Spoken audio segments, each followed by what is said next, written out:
মাই জিও অ্যাপসটা ওপেন করে নিতে হবে।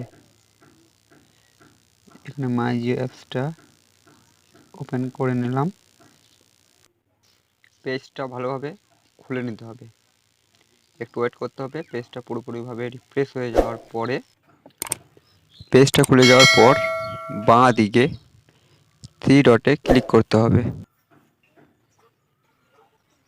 এবার নিচের দিকে স্ক্রল ডাউন করে স্টেটমেন্ট বলে যে লাল আইকনের মধ্যে দেখতে পাচ্ছেন স্টেটমেন্ট ক্লিক করতে হবে। দেখা যাবে 7 দিন, 15 দিন ও 30 দিনের, আবার 180 দিন ও 6 মাস পর্যন্ত দেখা যায়। তো প্রথমে এখানে ডেটটা সিলেক্ট করে নিতে হবে, 7 দিন করতে চাইছেন বা ডেট নিয়ে নিতে হবে ক্যালেন্ডারের মাধ্যমে, ঠিক আছে।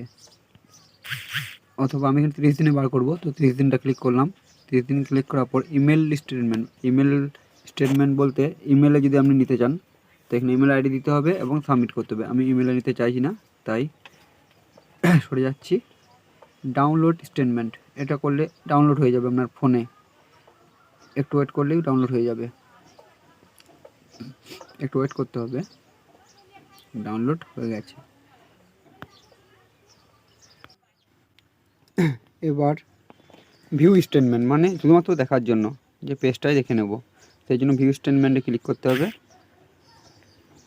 ভিউ স্টেটমেন্ট ক্লিক করার পর পুরো পেজ একটা খুলবে। পেজ খোলার পরে আপনার অ্যাকাউন্ট নাম্বার অর্থাৎ ফোন নাম্বার, কত টাকা রিচার্জ করা আছে এগুলো দেখাবে। এগুলো নিচের দিকে পুরোটা দেখাবে। একটু ওয়েট করে পাশে সাইডে আছে একবার ইউজের চার্জ, সেখানে ক্লিক করে ভয়েসে যেতে হবে।